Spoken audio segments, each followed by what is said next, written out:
મિત્રો, શ્રેણી 4 વિષય હિન્દી, હું શ્રી હિનાબેન. વિદ્યાર્થી મિત્રો, આજે આપણે હિન્દી વિષયમાં કાવ્યસાર ઝૂલા એના વિશે અભ્યાસ કરવાનો છે. હવે ઝૂલા, તો ઝૂલા આપણને ખબર છે કોને ગમતા હોય છે? તો ઝૂલા એ નાના બાળકોને ખૂબ જ ગમે છે. એ લોકોને એની ઉપર રમવાની મજા પડી જાય છે. તો બસ અહીંયા પણ એવી જ રીતે એક છોકરાની વાત કરવામાં આવી છે. એ છોકરો એની મમ્મીને કહે છે કે મમ્મી, મને ઝૂલો લગાવી આપ અને એની ઉપર બેસીને હું મસ્તી કરું. ઉપર જાઉં, નીચે જાઉં, ઉપર જઈને આકાશને અડું, નીચે ધરતીને અડું અને એની ઉપર બેસીને એને દૂર દૂર સુધી જવાની મજા આવે, એવી બધી એ વાતો કરે છે. તો વિદ્યાર્થી મિત્રો, આજે આપણે ઝૂલામાં સમજીશું. ચલો હું કાવ્ય વાંચું, એમાં ધ્યાન આપો. आज अम्मा आज लगा दे इस झूले पर मैं झूलूंगा, इस पर चढ़कर उस पर चढ़कर आसमान को मैं छू लूंगा. तो विद्यार्थी મિત્રો, અહીંયા એક છોકરો છે, એક બાળક છે નાનો, એ એની માતાને કહે છે કે મમ્મી, મને આજે એક ઝૂલો લગાવી આપ. એ ઝૂલા પર હું બેસીશ અને હું ઉપર જઈશ, નીચે આવીશ અને એની ઉપર બેસીને ખૂબ જ મસ્તી કરીશ. झूला झूल रही है डाली, झूला झूल रहा है पत्ता पत्ता. એટલે કે હું જ્યારે ઝૂલા ઝૂલીશ, હિંચકા ખાઈશ, તો મારી સાથે સાથે ઝાડના પાંદડા, ઝાડની ડાળીઓ પણ હિંચકા ખાશે. इस झूले पर बड़ा मजा है, चल दिल्ली ले चल कलकत्ता. આ ઝૂલા પર બેસીને મને ખૂબ જ મજા આવે છે અને એની ઉપર બેસીને મારે દિલ્હી અને કલકત્તા સુધી દૂર દૂર જવું પણ છે, એવું એ બાળક એની માતાને કહે છે કે મમ્મી, મને એટલે જલ્દી જલ્દી ઝૂલો લગાવી આપ. झूल रही है नीचे की धरती, उड़ चल उड़ चल उड़ चल उड़ चल. એટલે બાળક એવું કહે છે, જ્યારે આપણે પણ હિંચકામાં બેઠા હોઈએ તો આપણને પણ એવું જ લાગે કે ધરતી પણ આપણી સાથે સાથે હિંચકા ખાય છે. એટલે તે બાળક એવું જ કહે છે કે મારી સાથે સાથે નીચેની ધરતી પણ ઝૂલા ખાઈ રહી છે. ઉડચલ ઉડચલ ઉડચલ ઉડચલ, એટલે કે હું ઊંચે ઊંચે સુધી હિંચકા ખાઉં છું. बरस रहा है रिमझिम रिमझिम, उड़कर मैं लूटूं दल बादल. એટલે કે હું એટલો ઊંચે સુધી જાઉં હિંચકામાં બેસીને કે એનાથી ઊંચે જઈને હું વાદળોમાંથી આવતા વરસાદને પણ ત્યાં સ્પર્શી શકું અને એ રીતે હું ઝૂલામાં બેસીને મસ્તી કરું. તો વિદ્યાર્થી મિત્રો, અહીંયા અમ્મા એટલે કે એની મમ્મીને તે બાળક ઝૂલો લગાવી આપવા માટે વિનંતી કરે છે, કારણ કે એને ઉપર બેસીને ઘણા બધા સપના જુએ છે. એને એની ઉપર બેસીને મસ્તી કરવી છે, એની ઉપર બેસીને એને દૂર દૂર સુધી દિલ્હી કલકત્તા સુધી જવું છે, વાદળોને અડવું છે, સ્પર્શવું છે. બરાબર? તો અહીંયા તમારી કાવ્ય પૂર્ણ થઈ. હવે એની ઉપરથી આપણે થોડા શબ્દાર્થ જોઈ લઈએ. તો શબ્દાર્થમાં જુઓ વિદ્યાર્થી મિત્રો, અહીંયા તમને આપ્યું છે કે ઝૂલા. આપણે જોયું ને કે ઝૂલા, તો ઝૂલા એટલે શું? તો હિંડોલા. હિંડોલા એટલે કે હિંચકો. પછી છે પત્તા. તો પત્તા એટલે શું? પર્ણ, પાંદડું. આસમાન. આસમાન એટલે આકાશ. શબ્દાર્થ સમજ્યા પછી હવે અભ્યાસ. તો અભ્યાસમાં પ્રશ્ન 1. હવે પ્રશ્ન 1 માં વિદ્યાર્થી મિત્રો તમને શું આપ્યું છે? તો પ્રશ્ન 1 માં તમને એવું આપ્યું છે કે પઢીએ ઓર બોલીએ. તો વિદ્યાર્થી મિત્રો જુઓ, એમાં અનેક શબ્દો આપ્યા છે. જેમાં પહેલું છે અમ્મા. તમારે જોવાનું અને બોલવાનું છે. બરાબર? અમ્મા, ઝૂલા, ચઢકર, बढ़कर, दिल्ली, मज़ा, बड़ा, उड़कर, धरती, रिमझिम. तो आ बधा शब्दों तमारी काव्यना आपेला छे, ते मात्र तमारे बोलवाना छे. आ तमारो अभ्यासनो पहलो प्रश्न छे. ત્યારબાદ તમારા અભ્યાસમાં બીજો પ્રશ્ન છે. પ્રશ્નો की પહેલો પ્રશ્ન છે જ वाले शब्द कविता में से ढूंढकर बोलिए। કવિતામાં જે જ વાળા શબ્દો આપેલા છે એ તમારે જોઈને શોધીને લખવાના છે। તો જુઓ અહીંયા જુલ, જુલા, જુલુંગા અને રીમઝીમ। તો આ તમામે તમામમાં તમને જ શબ્દ જોવા મળશે। અહીંયા છે જુ, પછી ઝુલામાં જુ, ઝુલુંગા જુ અને રીમઝીમમાં જી। બરાબર। બીજો પ્રશ્ન, आपने कहाँ कहाँ झूले देखे हैं? તમે ક્યાં ક્યાં ઝૂલા જોયા છે? तो मैंने घर में, बाग में और सर्कस में झूले देखे हैं। એટલે કે આપણે ખબર છે કે આપણા ઘરમાં પણ ઝૂલો હોય છે, પછી આપણે બગીચામાં જઈએ તો ત્યાં પણ આપણને ઝૂલો જોવા મળે છે, તેમજ સર્કસમાં પણ આપણને ઝૂલો જોવા મળે છે। ત્રીજો પ્રશ્ન છે आप किस तरह के झूले में झूले हैं? તમે ઝૂલામાં તો બેઠા જ હશો, હિંચકામાં। તો કયા કયા હિંચકામાં બેઠા છો? तो मैं रस्सी के, टायर के और डाली के झूले में झूला हूँ। એટલે રસ્સીનો ઝૂલો, પછી ટાયરનો, આપણે નાના હતા ને તો આપણે ટાયર ઉપર ટાયર લગાવીને એની ઉપર ઝૂલો ઝૂલતા હતા। પછી ડાલી કે ઝૂલે પર, જે અહીંયા કવિતામાં બતાવ્યું છે કે છોકરો ડાલી ઉપર ઝૂલો ઝૂલે છે। તો આવી રીતે અનેક પ્રકારે આપણે ઝૂલો ઝૂલેલા છીએ। चौथो प्रश्न છે पहली बार झूला झूलने का अनुभव बताइए। તમે પહેલી વાર ઝૂલો એટલે કે હિંચકો ખાધો હશે તો એ સમયે તમને કેવું લાગ્યું હતું એના વિશે કહેવાનું છે। तो उस दिन मैं खेत में गया था। एक दिवस હું ખેતમાં એટલે કે ખેતરમાં ગયો હતો। हमारे खेत के पास नीम का एक पेड़ था। हमारा ખેતરમાં एक લીમડાનું ઝાડ હતું। माने नीम की डाली पर रस्सी बांधकर मेरे लिए झूला बना दिया था। એટલે કે મારી મમ્મીએ લીમડાના ઝાડની ડાળી ઉપર મારી માટે ઝૂલો બનાવી દીધો હતો। मैं उस पर खूब झूला था। यह मेरा पहली बार झूला झूलने का अनुभव था। મારી મમ્મીએ મને ઝૂલો બનાવી આપ્યો અને પછી હું એની ઉપર બહુ મજાથી ઝૂલો હિંચકા ખાધા અને આ મારો પહેલો અનુભવ હતો। વિદ્યાર્થી મિત્રો, અહીંયા તમારું અભ્યાસ પૂર્ણ થયું। હવે ત્યારબાદ આપણે સ્વાધ્યાય જોઈએ। તો જુઓ સ્વાધ્યાય પ્રશ્ન 1, પ્રશ્નો के उत्तर दीजिए। એમાં પહેલો પ્રશ્ન છે लड़का अम्मा से क्या लगाने को कहता है? એટલે કે છોકરું, બાળક એની મમ્મીને શું લગાવી આપવા કહે છે? તો लड़का अम्मा से झूला लगाने को कहता है। झूला એટલે કે એ છોકરો એની મમ્મીને હિંચકો લગાવી આપવા કહે છે। બીજો, लड़का किसको छूने की बात करता है? तो लड़का, मैं कीधु એ પ્રમાણે लड़के को क्या छूना है? आकाश, आसमान। लड़का आसमान को छूने की बात करता है। ત્રીજો પ્રશ્ન, झूला कौन कौन झूल रहे हैं? એટલે કે ઝૂલા કોણ કોણ, બાળકની સાથે સાથે ઝૂલા કોણ કોણ ઝૂલી રહ્યું છે? તો બાળકની સાથે સાથે ઝૂલા डाली, पत्ते और धरती झूला झूल रहे हैं। આપણે કવિતામાં જોયું ને કે બાળકની સાથે સાથે ડાળીઓ, પત્તા और धरती भी झूला झूल रही है। હવે પ્રશ્ન 1, પ્રશ્न 2, સૂચના કે અનુસાર અભિનય કીજીએ। એટલે કે તમને અહીંયા સૂચનાઓ આપી છે, જેમ કે કેલા ખાના એટલે કે કેળા ખાવાનો અભિનય કરવાનો છે। આમ ચૂસના, તો આમ એટલે કે કેરી ચૂસવાનો અભિનય કરવાનો છે।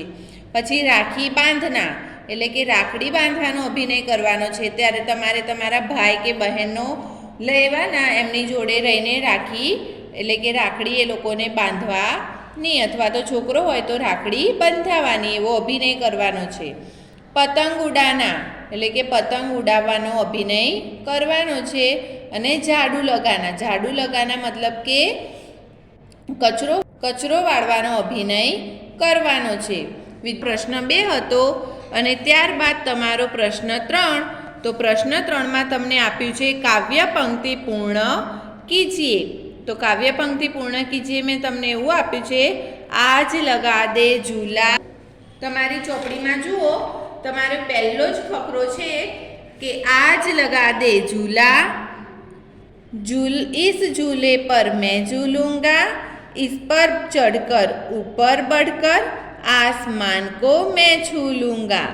તો તમારે એટલે કે તમારે આ જે કાવ્ય પંક્તિ આપી છે, આ કાવ્ય પંક્તિમાં તમારે એ લખવાનું છે જે ચોપડીમાંથી બતાવ્યું તે. હવે વિદ્યાર્થી મિત્રો તેના પછી આપણે જોઈએ તો પ્રશ્ન 4. प्रश्न 4 में એવું કીધું છે કે कोष्टक में सही विकल्प चुनकर खाली जगह में लिखिए. तो તમને અહીંયા એક કૌંસ આપ્યો છે. એ કૌંસમાં તમારે જે બે શબ્દો આપ્યા છે એમાંથી સાચો શબ્દ ખાલી જગ્યામાં લખવાનો છે. જેમાં પહેલું છે मैं कबड्डी खेल, હવે ખાલી જગ્યા, તો ખેલ રહા હું કે રહે हैं. तो ये બંનેમાંથી શું જવાબ આવશે? તો मैं कबड्डी खेल रहा हूं. એક વચન છે અને રહે हैं તો એ બહુવચન છે. એટલે તમારે અહીંયા આવશે मैं कबड्डी खेल रहा हूं. બીજી ખાલી જગ્યામાં જુઓ તો हम पाठशाला जा, ખાલી જગ્યા, તો जा रहे हैं रहा हूं. तो विद्यार्थी મિત્રો અહીંયા હમ એ બહુવચન છે. આપણે એક કરતા વધારે હોય એટલે આપણે એમ કહીએ હમ. તો તમારે અહીંયા શું આવશે? हम पाठशाला जा रहे हैं. जा रहा हूं એ એક વચન છે એટલે આવશે जा रहे हैं. બરાબર. ત્રીજી ખાલી જગ્યા છે यह हाथी है, આ હાથી છે. खाली जगह सूंड लंबी है. तो હવે इसकी सूंड लंबी है कि इनकी? तो इनकी यानी बहुवचन થઈ ગયું. જ્યારે इसकी એટલે એકવચન. તમને અહીંયા હાથી એકવચનનો શબ્દ આપ્યો છે એટલે તમારે ત્યાં આગળ શું આવશે? તો એકવચન પ્રમાણે જઈએ તો તમારે જવાબમાં આવશે इसकी.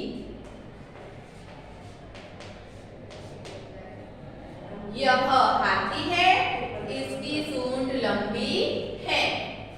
चौथा नंबરની ખાલી જગ્યા છે એમાં આપ્યું છે ખાલી જગ્યા કૌવા है, उसका रंग काला है.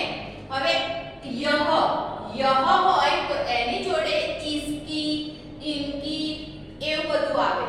પણ उसका મતલબ તમને દૂર બતાવે છે. તો દૂર માટે यह ના આવે, वह આવે. बराबर. એટલે તમારે અહીંયા ખાલી જગ્યામાં શું આવશે? वह है એટલે કે તે કાગડો છે. उसका रंग काला है અને તેનો રંગ કાળો છે.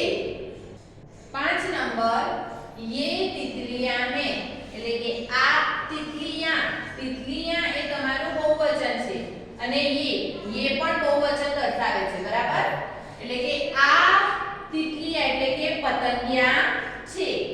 ખાલી જગ્યા पंख रंग-बेरंगी है. તો હમણાં જ મેં કીધું કે उनके એટલે કે એ વે દૂરની વસ્તુ બતાવી હોય તો उनके આવે. પણ અહીંયા નજીક ये એટલે આ, તો નજીકની વસ્તુ બતાવી હોય તો તમારે આવશે इनके. ये तितलियां हैं, इनके पंख रंग-बेरंगी है. એટલે કે આના પંખ એટલે કે પાંખો રંગબેરંગી છે.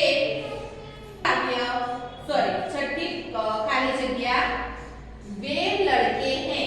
પાછું આવ્યું वे મતલબ દૂર માટે છે એટલે કે તેઓ છોકરાઓ લડકે યાની બહુવચન છે તો તે છોકરાઓ છે.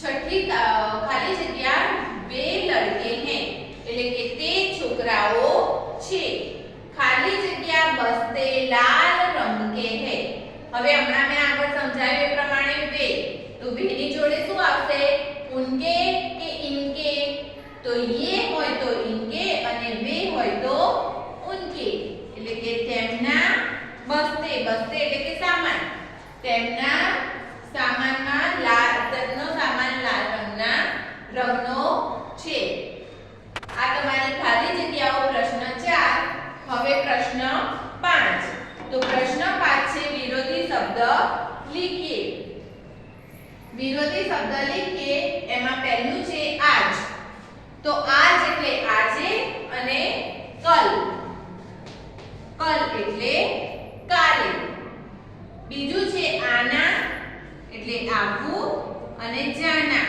એટલે જવું ત્રીજું છે હસના હસના એટલે હસવું અને રોના રોના એટલે રોવું ચોથું છે સોના સોના એટલે ઊંઘવું और उठना એટલે જાગવું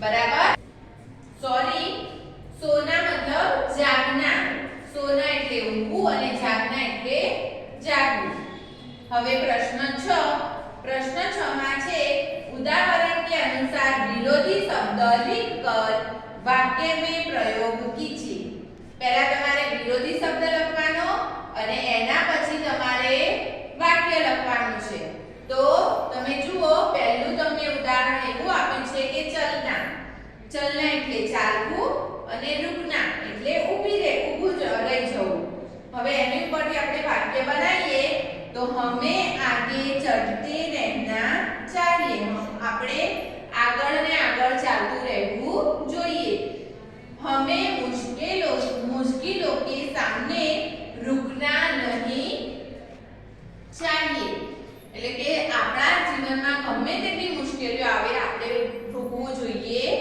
નહીં હવે એના પરથી જોઈએ તો પહેલું આવ્યું છે ઉપર તો ઉપરનું વિરોધી શબ્દ શું થશે નીચે ઉપરનું વિરોધી શબ્દ શું થશે નીચે હવે એના વાક્યમાં જોઈએ હવે ઉદાહરણ પ્રમાણે જોઈએ પહેલું તો પહેલામાં તમને આપ્યું છે ઉપર ઉપરનો વિરોધી શબ્દ શું થશે નીચે હવે એના ઉપરથી આપણે વાક્ય બનાવીએ તો આકાશ ઉપર है धरती नीचे है આકાશ ઉપર છે અને ધરતી નીચે છે બંને એનું વિરોધી થઈ ગયું હવે બીજા નંબરમાં છે આસમાન તો આસમાનનો વિરોધી શબ્દ શું થશે ધરતી આસમાનનો વિરોધી શબ્દ શું થશે ધરતી तो ऊपर आसमान है धरती नीचे है અહીંયા પણ ઉપરના જેમ જ વાક્ય બને છે કે આસમાન ઉપર છે અને ધરતી નીચે છે પછી ત્રીજા નંબરમાં આપ્યું છે ચઢના તો ચઢનાનો વિરોધી શબ્દ થશે ઉતરના તો એના ઉપરથી વાક્ય જોઈએ કે गिरनार चढ़ना आसान नहीं है गिरनार चढ़વું आसान નથી અને गिरनार उतरना भी मुश्किल है गिरनार उतरવું એ પણ એક મુશ્કેલ કાર્ય છે છેલ્લું આપ્યું છે ચોથા નંબરમાં છોટા તો છોટાનો વિરોધી શબ્દ થશે બડા અને એના ઉપરથી વાક્ય જોઈએ तो मेरा एक भाई मुझसे छोटा है माराथी नानो छे मेरा एक भाई मुझसे बड़ा है એટલે કે મારો એક ભાઈ મારાથી મોટો છે તો વિદ્યાર્થી મિત્રો અહીંયા તમારી આખી કાવ્ય પૂર્ણ થઈ તો તમારે આખું વર્ગકામ જે શબ્દાર્થ અભ્યાસ સ્વાધ્યાય અને આખી કાવ્ય પંક્તિ એ તમારે તમારા નોટબુકમાં લખવાની છે હવે આપણે એકવાર ફરી કાવ્ય આખી ગાન કરી લઈએ अम्मा आज लगा दे झूला इस झूले पर मैं झूलूंगा इस पर चढ़कर ऊपर बढ़कर आसमान को मैं छू लूंगा झूला झूल रही है डाली झूला झूल रहा है पत्ता पत्ता, इस झूले पर बड़ा मजा है, चल दिल्ली ले चल कलकत्ता। झूल रही है नीचे की धरती, उड़चल उड़चल उड़चल उड़चल, बरस रहा है रिमझिम रिमझिम, उड़कर मैं लूटूं दल बादल। तो विद्यार्थी मित्रों आ तमारी काव्य पंक्ति छे। हवे तमारे आ काव्य पंक्ति मोढे पण करवानी रहेशे। हवे તમામ તમારું ઘરકામ કર્યા પછી તમારું ઘરકામ છે તો તમારું ઘરકામ છે કાવ્ય ઝૂલા નોટબુકમાં લખીને મોઢે કરવું।